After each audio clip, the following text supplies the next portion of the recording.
우리가 지금 새벽에 욥기를 보고 있습니다. 그리고 수요 예배에는 이제 잠언을 보고 있는데 둘 다 지혜서입니다. 그래서 말씀을 준비하면서 이 욥기도 지혜서이고 잠언도 지혜서인데 이 잠언을 지금 우리가 보고 있는 이런 경구를 가지고 욥기를 해석하고 적용하면 어떨까라는 의문이 들었습니다. 그리고 한번 적용해 보았습니다.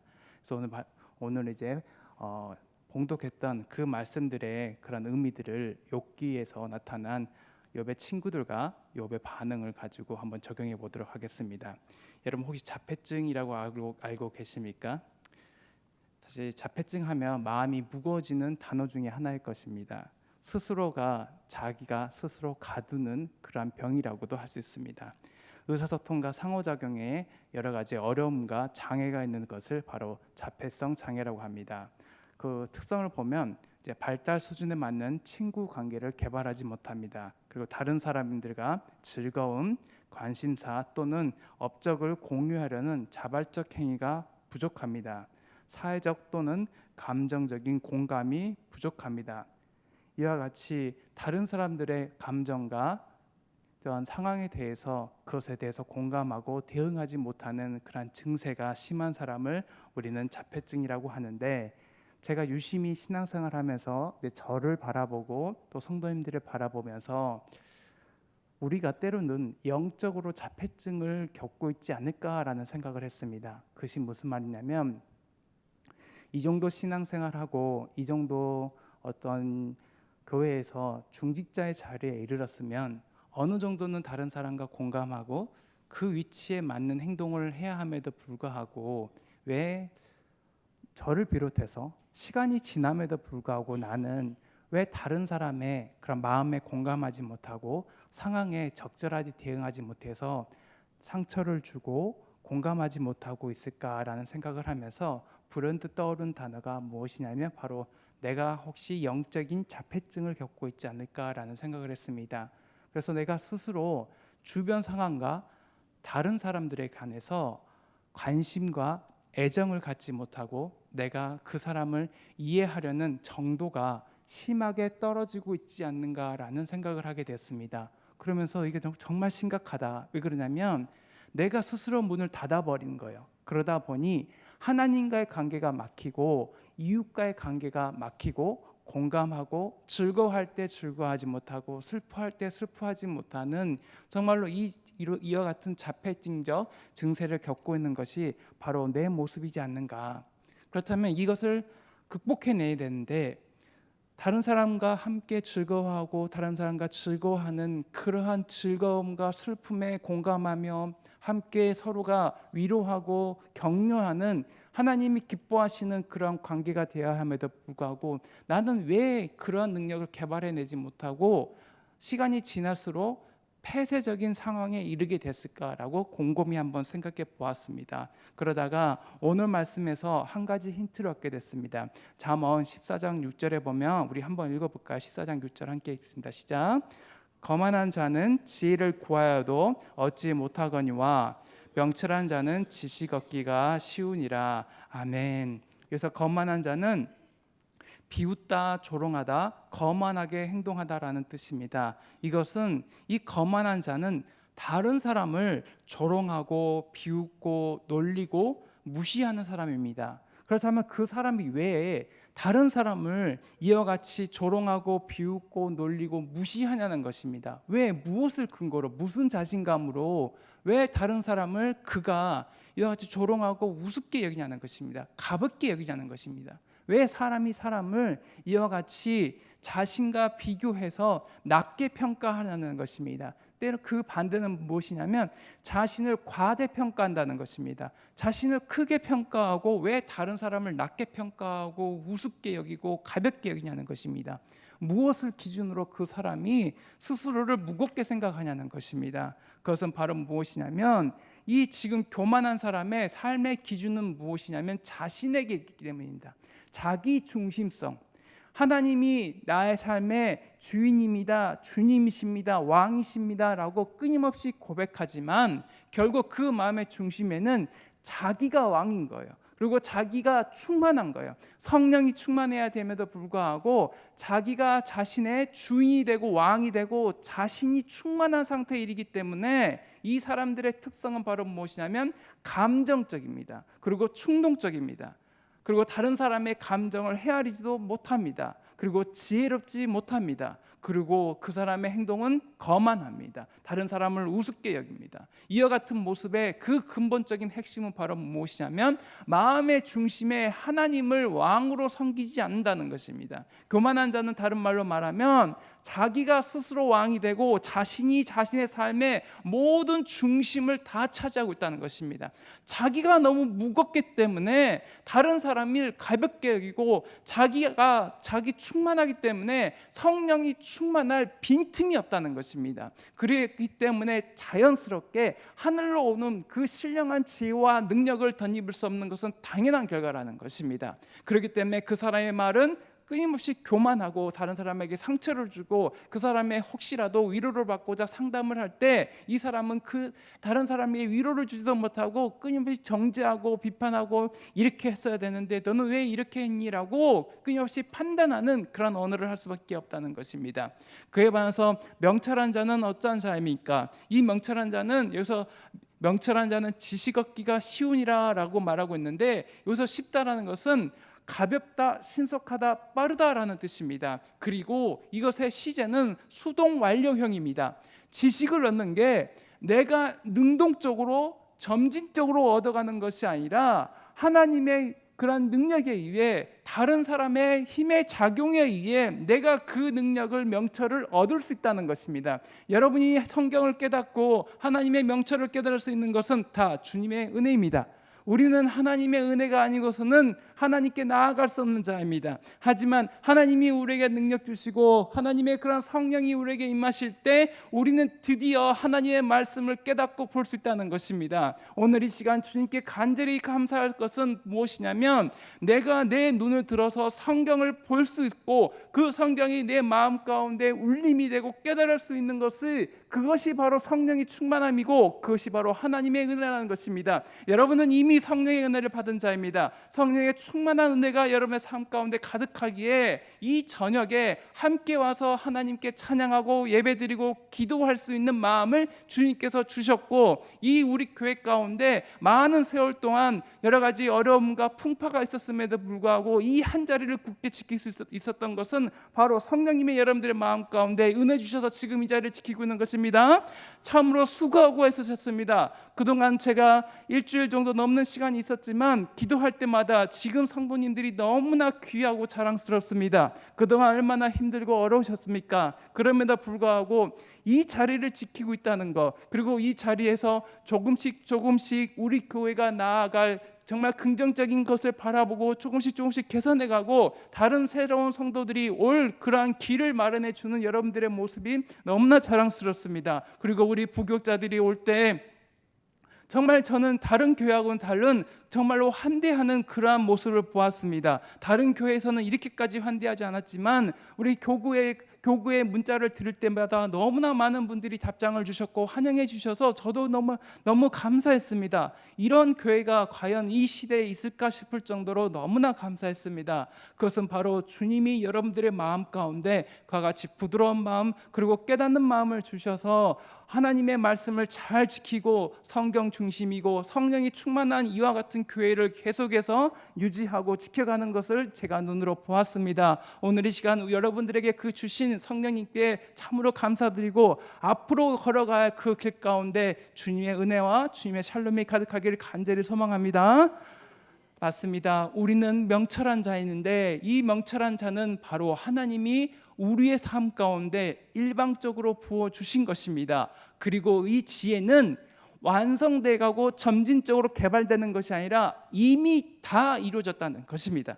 하나님의 지혜가 임하실 때 그것은 여러분들에게 이미 수동형으로 완료가 됐다는 것입니다. 이미 내 능력과 내 의지와 내 지혜를 자랑할 것이 아니라 하나님이 우리에게 아무런 값도 없이 능력도 없이 그런 대가도 없이 다 주셨기 때문에 우리는 이미 지식을 얻는 것이 너무나 빠르고 신속하게 그 지혜를 얻을 수 있다는 것입니다. 그래서 이 하나님을 경외하고 하나님을 우리의 왕 되심을 인정하고 주님의 그런 왕을 우리가 믿음으로 우리의 삶의 중심으로 고백할 때 우리의 삶 가운데 찾아오시는 것은 바로 무엇이냐면 하나님의 지혜와 명철이라는 것입니다. 주님이 여러분의 마음 가운데 함께 계십니다. 주님은 여러분들과 함께 하시기 위해서 성탄절에 임마누엘의 그 하나님이 우리와 함께 하시고자 이 땅 가운데 오셨습니다. 그 하나님이 명철한 자 가운데 그 하나님 앞에 자신을 낮추는 자 가운데 우리에게 임하셨다는 것입니다. 그래서 성탄절을 맞이하는 우리의 삶의 자세는 바로 무엇이냐면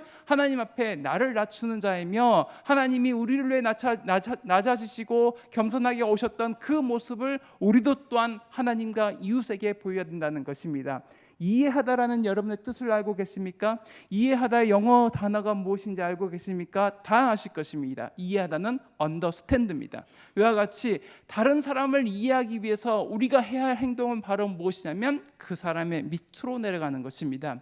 그 사람의 위에서 정죄하고 비판하고 판단하는 것이 아니라 그 사람의 밑에 섰을 때야 우리는 온전한 이해를 할 수 있다는 것입니다. 욥의 친구들은 말합니다. 끊임없이 욥에게 네가 지금 당하는 고난은 다 이유가 있어. 그래서 뭔지 알아? 네가 죄를 범했기 때문이야. 엘리후는 좀 더 낫습니다. 엘리후는 의인도 때로는 고난을 받아. 그렇기 때문에 그 죄에 대해서 다시금 하나님 앞에 회개해야 돼라고 말하고 있지만 욥의 친구들과 엘리후도 다 똑같습니다. 그가 지혜가 있다고 했지만 결국 그 지혜는 한계가 분명한 것이었습니다. 그들의 처음의 모습은 참으로 우리가 본받을 만한 모습이었습니다. 그들은 욥이 어려움과 환난을 겪을 때 정말로 빨리 욥에게 다가왔습니다.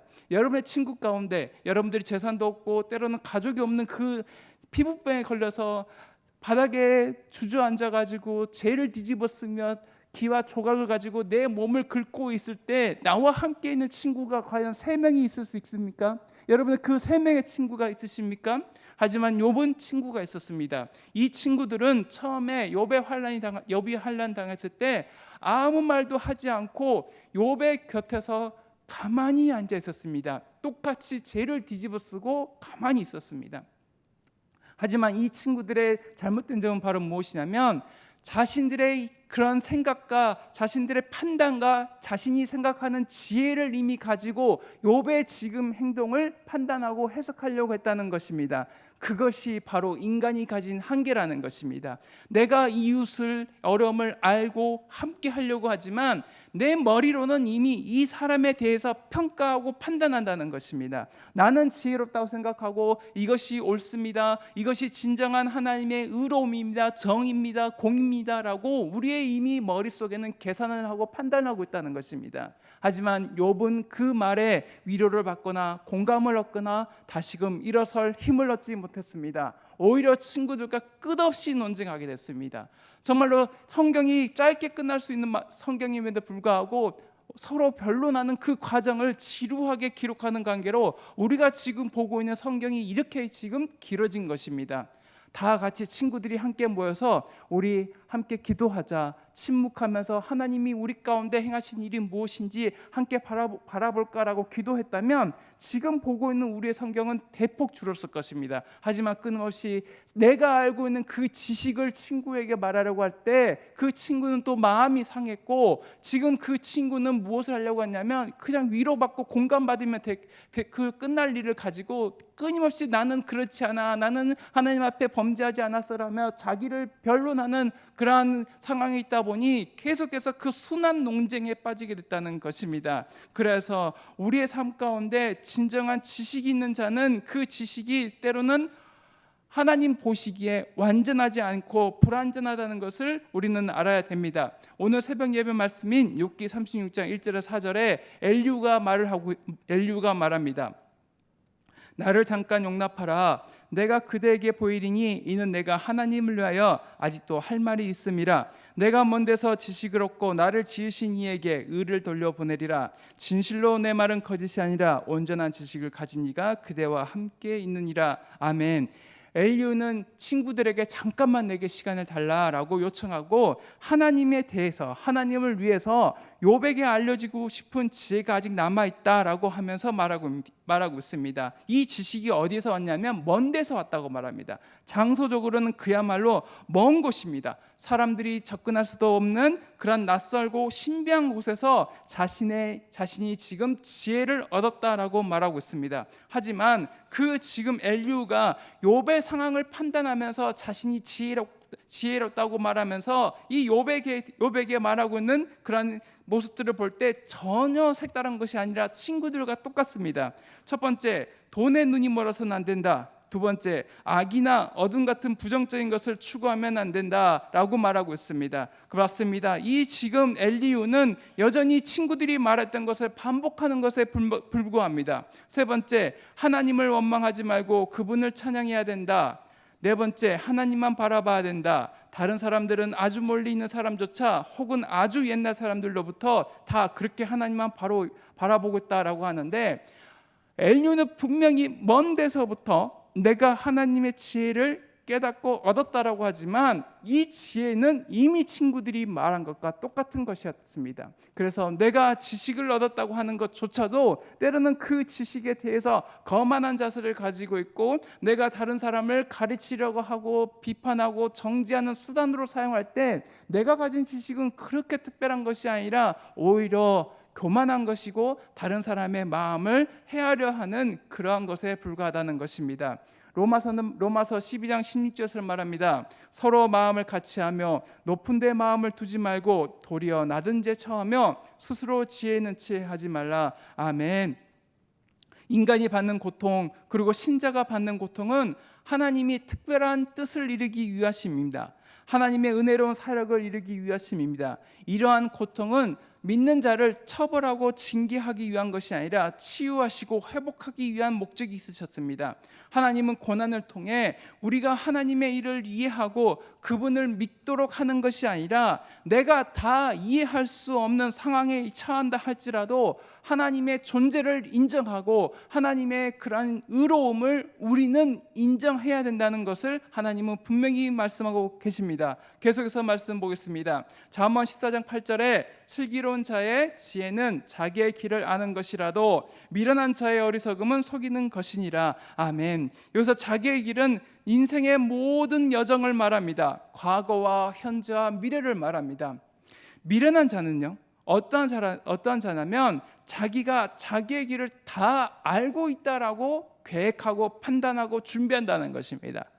이게 미련한 자의 행위라는 것입니다. 여러분, 내 인생이 앞으로 1분 1초가 어떻게 될지 아는 사람은 단 한 명도 없습니다. 하지만 미련한 자는 자기의 인생을 자기가 스스로 평가하고 준비하고 그 스스로가 하나님보다 더 앞서서 미래를 꿈꾸지만, 정말 슬기로운 자는 자기를 평가할 때도 심사숙고하고 하나님 앞에서 내가 걷는 이 길이 정말 하나님이 기뻐하시는 길인지 살펴본다는 것입니다. 이것이 바로 미련한 자와 슬기로운 자의 삶의 자세가 다르다는 것입니다. 계속해서 말할 수 있는 것은 사람의 판단은 한계와 오류의 그런 가능성이 있다는 것입니다. 잠언 14장 12절, 어떤 길은 사람의 보기에 바르나 필경은 사망의 길이니라. 아멘. 어떤 길은 사람의 보기에라고 말하고 있습니다. 사람이 보기에, 즉 사람이라는 인간이 기준이 돼서 판단한다는 것입니다. 요즘 시대를 한마디로 말하면 사람이 중심이 된 시대입니다. 이것을 네 글자로 말하면 인본주의입니다. 그렇다면 이 인본주의와 반대되는 말이 무엇입니까? 신본주의입니다. 인본주의의 가장 큰 특징은 무엇입니까? 네가 생각나는 대로 해, 네가 느끼는 대로 해, 너의 감정은 소중해, 너는 다른 사람들보다 얼마나 소중한 사람인지 알미 하면서 자기를 존중하고 자신의 감정과 마음을 다른 것보다 더 중요하게 생각하는 시대가 바로 지금 이 시대라는 것입니다. 절제하고 또는 아끼고 때로는 다른 사람을 위해서 우리가 참아주는 것이 아니라 네 감정이 가장 소중하다는 것입니다. 네가 소중하고 너의 감정이 가장 소중하기 때문에 사람이 중심이 된 이 시대 가운데서 진정으로 하나님이 중심이 되고 하나님이 다스리는 시대가 아니라 인간이 중심이 되고 인간 스스로가 자신을 다스리는 시대가 됐다는 것입니다. 그리하여서 사람의 기준이 될 때 그 마지막은 무엇입니까? 사망이라고 지금 말씀하고 계십니다. 하나님이 기준이 될 때 하나님을 진정으로 우리가 그 판단의 기준과 중고로 삼고 하나님을 향해서 걸어갈 때 우리의 끝은 바로 생명이지만 사람이 기준이 되고 사람을 정말로 하나님보다 더 높은 곳에 중심에 위치할 때 결국 우리는 후회하고 좌절하고 절망할 수밖에 없는 그 사망의 길을 걸어갈 수밖에 없다는 것입니다. 하나님은 분명히 말씀하십니다. 무엇을 말씀하시냐면 사람이 아무리 자기의 지혜로 자기가 기준이 되고 자기의 마음이 진정으로 중요하다 할지라도 하나님을 진정으로 기뻐하고 즐거워하며 내 삶의 판단의 기준이 하나님이 될 때에야 우리에게 생명을 허락하신다고 분명히 말씀해 주셨습니다. 인간의 판단은 항상 오류의 가능성이 있습니다. 아무리 자기가 옳고 아무리 자기가 하나님 앞에서 정말로 의롭다 할지라도 다른 사람이 그것을 다 인정한다 할지라도 하나님이 없는 그러한 판단과 행동은 마침내 하나님을 떠난 그 사망의 길이 될 수밖에 없다고 분명히 말씀하고 계십니다. 잠언 16장 25절에서도 말씀하십니다. 어떤 길은 사람이 보기에 바르나 필경은 사망의 길이니라. 아멘. 따라서 우리의 삶 가운데 하나님이 진정으로 다스리시고 통치하시며 하나님이 우리의 삶의 주인이 되어서 그 길을 인도하시는 대로 걸어가서 생명을 얻는 저와 여러분이 되기를 간절히 소망합니다. 아멘. 계속해서 본 말씀은 하나님만이 인생의 모든 문제를 다 해결하시고 공감해 주신다는 것입니다. 잠언 14장 10절 마음의 고통은 자기가 알고 마음의 즐거움은 타인이 참여하지 못하느니라. 아멘. 우리 다시 한번 읽어볼까요? 잠언 14장 10절입니다. 함께 읽겠습니다. 마음의 고통은 자기가 알고 마음의 즐거움은 타인이 참여하지 못하느니라. 아멘. 이 말은 무엇이냐면 다른 사람이 내 마음과 내 느낌과 내 상황과 형편을 다 이해하지 못한다는 것입니다.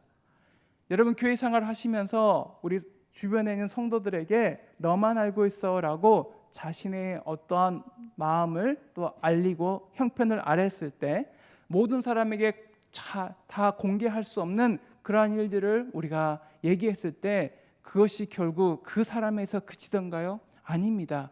그 사람도 다른 사람에게 말할 때 저 성도가 너만 알고 있어라고 나에게 말했어라고 하면서 한 바퀴 이게 빙 돌아서 자신의 귀에 들어옵니다. 그러면 네가 이 교회를 계속 다녀야 돼 말아야 돼 라고 고민에 빠집니다. 왜냐하면 정말 이거는 밖에 밝혀져서는 안 되는 일이고 지금 진행되고 있는 중요한 사항인데 이게 과연 어디까지 이 내용들이 전파됐고 알고 있는지 너무나 그게 두렵게 된다는 것입니다. 때로는 교육자와 상담을 했음에도 불구하고 그것들이 우연찮게 자기의 귀에 들려올 때도 있습니다.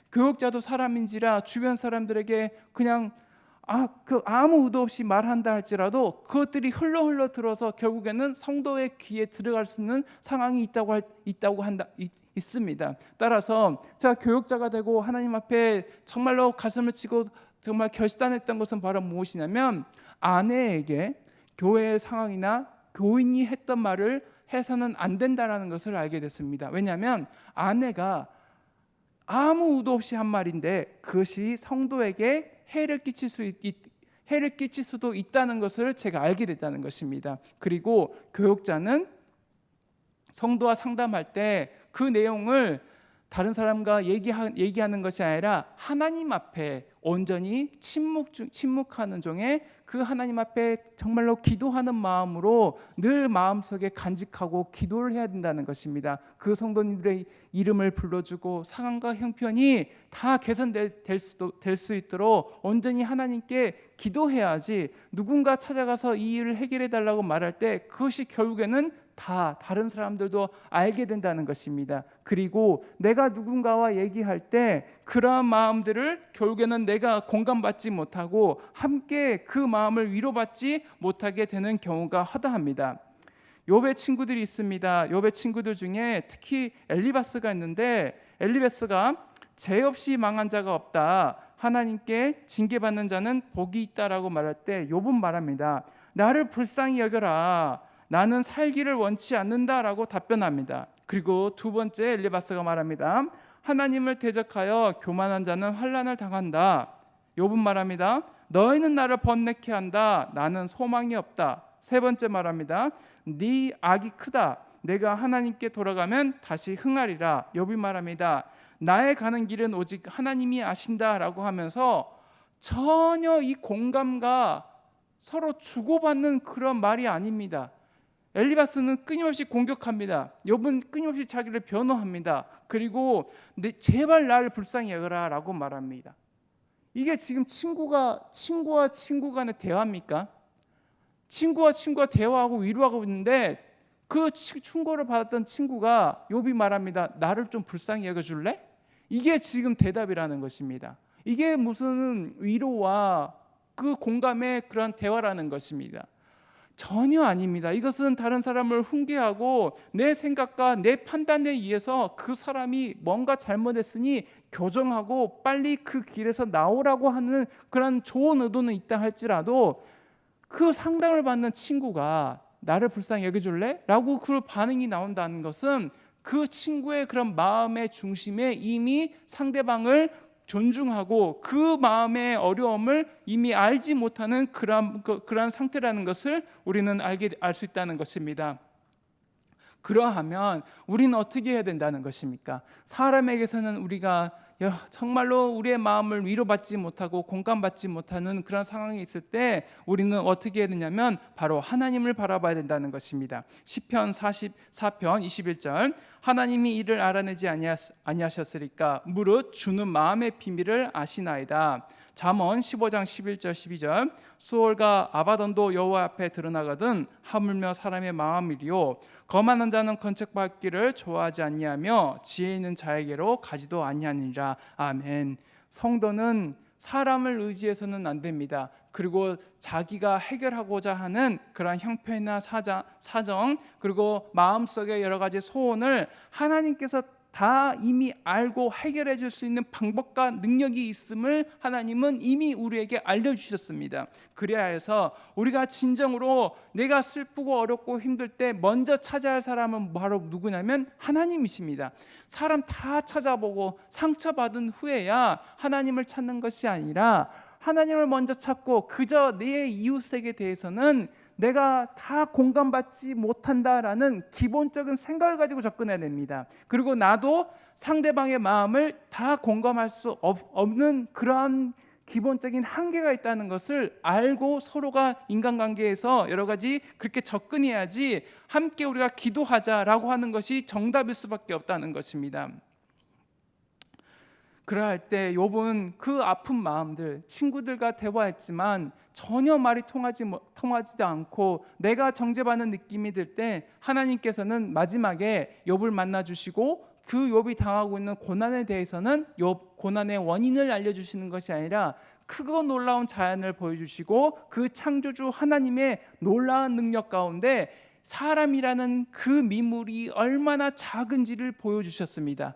네가 이렇기 때문에 네가 이 고난 당하는 거야 라고 하나님은 한 번도 말씀하지 않으셨습니다. 오히려 자연 만물 그 위대하신 그 하나님의 능력을 보여주실 때 욥은 내가 왜 이렇게 고난 당했어요? 라고 하나님께 묻지도 않았습니다. 끊임없이 내가 왜 고난 받아요? 내가 왜 이렇게 어려움을 겪어야 됩니까? 나는 이렇게 살지 않았는데 라는 자신의 행위를 해서 내 결과를 찾는 것이 아니라 창조주 하나님께 내가 눈을 들 때야 비로소 그 하나님의 놀라운 능력을 바라보게 되었고 하나님께서는 그 친구들과의 화평한 관계를 원하십니다. 욥기 42편 7절에서 10절, 여호와께서 욥에게 이 말씀을 하신 후에 여호와께서 대만 사람 엘리바스에게 이르시되 내가 너와 내 두 친구에게 노하나니 이는 너희가 나를 가리켜 말한 것이 내 종 욥의 말 같이 옳지 못함이니라. 그런즉 너희는 수소 7과 순양 7을 가지고 내 종 욥에게 가서 너희를 위하여 번제를 드리라. 내 종 욥이 너희를 위하여 기도할 것인즉 내가 그를 기쁘게 받으리니 너희가 우매한 만큼 너에게 갚지 아니하리라. 이는 너희가 나를 가리켜 말한 것이 내 종 욥의 말 같이 옳지 못함이라. 이에 대만 사람 엘리바스와 수아 사람 빌닷과 나아마 사람 소발이 가서 여호와께서 자기들에게 명령하신 대로 행하니라. 여호와께서 욥을 기쁘게 받으셨더라. 욥이 그의 친구들을 위하여 기도할 때 여호와께서 욥의 공경을 돌이키시고 여호와께서 욥에게 이전 모든 소유보다 갑절이나 주신지라. 아멘. 욥은 마지막에 하나님의 그 놀라우신 능력을 깨닫게 됐습니다. 그리고 내 인생에 닥치고 있는 조그마한 문제에 대해서 이제는 관심을 두는 것이 아니라 그 창조주 하나님을 높이고 찬양했습니다. 그리고 함께 있는 자들, 자신에게 정말로 그 마음에 상처를 주고 핥혔던 이들을 위해서 무엇을 하냐면 제사를 드리고 용서하는 그런 마음을 그가 표현했습니다. 하나님께서는 우리와 함께 있는 자들, 우리를 위해서 함께 있는 자들이 비록 우리를 위해 함께 있고 우리를 돕고자 했지만 마음에 상처를 줄 수밖에 없는 이 친구들을 향해서 그들을 위해서 기도하고 그들을 위해서 제사를 드리라고 하셨습니다. 그러할 때 그 일이 다 끝난 후에야, 하나님과 화목하고 이웃들과 화목한 후에야 하나님께서는 무엇을 하셨냐면 이전의 소유보다 갑절이나 주셨다는 것입니다. 내가 그 하나님과의 관계가 회복되고 이웃과의 관계가 회복될 때야 내 인생의 문제가 해결됐다는 것입니다. 사실요, 우리는 이것을 너무나 하기 어렵습니다. 왜냐하면 하나님은 알겠는데 나에게 상처 준 자를 나는 용서하지 못하는 그러한 마음이 아직도 있다는 것입니다. 끊임없이 생각합니다. 끊임없이 그때 나에게 상처를 준 그 행동만을 우리가 기억하지만 하나님이 진정으로 우리에게 원하시는 것은 바로 무엇이냐면 나에게 상처 준 사람, 나와 마음이 함께하지 못한 자라 할지라도 그를 위하여 하나님께서는 기도하라 말씀하시고 그것을 실천할 때만이 갑절의 은혜를 우리에게 베풀어 주신다는 것입니다. 이것이 욥의 마지막 그 삶의 축복의 모습이라는 것입니다. 따라서 우리 친구들은요, 우리 이웃들은요, 성도들은요, 여러분들의 마음을 다 알지 못합니다. 그리고 때로는 상처를 줍니다. 그렇다면 어떻게 해야 됩니까? 하나님만 바라봐야 됩니까? 아닙니다. 로마서 12장 15절에서 이렇게 말합니다. 즐거워한 자들과 함께 즐거워하고 우는 자들과 함께 울라. 우리는 여전히 연약하고 여전히 우리의 이웃의 상처와 아픔에 공감할 수 없지만 조금이라도 내가 그 마음의 고통과 슬픔과 때로는 즐거움과 기쁨에 동참하려는 자세를 가져야 된다는 것입니다. 그것은 바로 내가 하나님 앞에 용납되고 수용되고 하나님의 그런 풍성한 은혜에 내가 느낄 때에야 가능하다는 것입니다. 그래서 여러분들이 먼저 하나님을 먼저 만나십시오. 그리고 나에게 상처 준 자에게 그 감정을 존중해주고 그 밑에 서고 이해하려고 할 때에야 조금이라도 내가 그 사람의 마음에 동참할 수 있다는 것입니다. 그래서 우리 공동체가요, 하나님을 경외하고 또한 그 겸손한 마음 가운데 이웃을 향해서 그 마음의 상처와 아픔까지 보듬어 주면 좋겠지만 그 능력은 어디 있냐면 나에게 있지 않음을 온전히 주님께 고백해야 됩니다. 나는 능력이 없습니다. 나는 그 이웃의 상처를 다 이해할 수도 없고 알 수도 없지만 하나님이 나에게 베풀었던 그 은혜로 말미암아 내가 나와 함께 있는 이 이웃의 고통을 이제는 함께 공감할 수 있습니다 라고 주님께 나아가는 겸손한 자세가 있을 때야 결국 우리가 조금이라도 그 마음을 다치게 하지 않고 그 공감할 수 있게 된다는 것입니다. 맞습니다. 오늘 말씀을 통해서 우리가 깨달을 수 있는 것은 바로 하나님이 우리와 함께 하실 때 우리가 이제는 그 하나님의 능력으로 말미암아 하나님과 화목해 되고 이웃과 화목해 될 수 있는데 그 근본적인 비결은 바로 무엇이냐면 내가 나를 높이는 게 아니라 내가 하나님께 낮아지고 이웃과의 관계에서도 낮아질 때야 비로소 그 모든 화평과 기쁨과 샬롬이 가득 찼을 있다는 것입니다. 지혜로운 자는 바로 겸손한 자입니다. 겸손한 자는 바로 하나님을 자기의 삶의 기준으로 둘 때라는 것입니다. 내가 가득 차 있는데, 내가 충만하여 있는데 어떻게 성령님이 우리의 마음 가운데 비집고 들어오겠습니까? 내가 그 하나님을 향해서 문을 열고 있지 않는데 어떻게 그 하나님이 내 문을 다 박차고 들어올 수 있다는 것입니까? 내가 진정으로 겸손한 마음, 그 하나님 앞에 내가 정말 비천한 자라는 그 욥의 그런 모습을 깨달을 때야 욥은 지혜로운 자가 됐다는 것입니다. 아, 내가 아무것도 알지 못하는구나. 그게 바로 지혜입니다. 하나님만이 온전한 창조주이심을 그 믿는 믿음, 하나님의 그런 모든 행함은 의로우십니다. 선하십니다. 나의 형편이나 상황과 상관없이 하나님이 행하실 때 그 모든 것을 내가 내 뜻과 내 감정을 거슬리면서까지라도 나에게 상처 준 이웃을 향하여서 번제와 제사를 드리며 그들을 위해서 기도할 때에야만이 하나님이 우리에게 이 땅에서의 모든 축복을 우리에게 주신다는 것입니다. 여러분들의 마음 가운데 오늘 이 시간 주님이 주인 되시고 주님의 왕 되심을 온전히 고백하는 시간이 됐으면 좋겠습니다. 입으로만 시인하는 것이 아니라 주님의 그 크고 놀라우심, 그리고 성령님이 우리의 마음 가운데 충만하게 하셔서 크고 놀라운 그 하나님을 바라보길 원합니다. 그래야 해서 이 좁은 땅, 이 좁은 마음을 가지고 세상을 해석하고 이웃을 바라보는 것이 아니라 크고 놀라운 그 하나님 가운데 새해에는 두 날개를 확 펴고 크게 비상하는 저와 여러분 되기를 간절히 소망합니다. 아멘.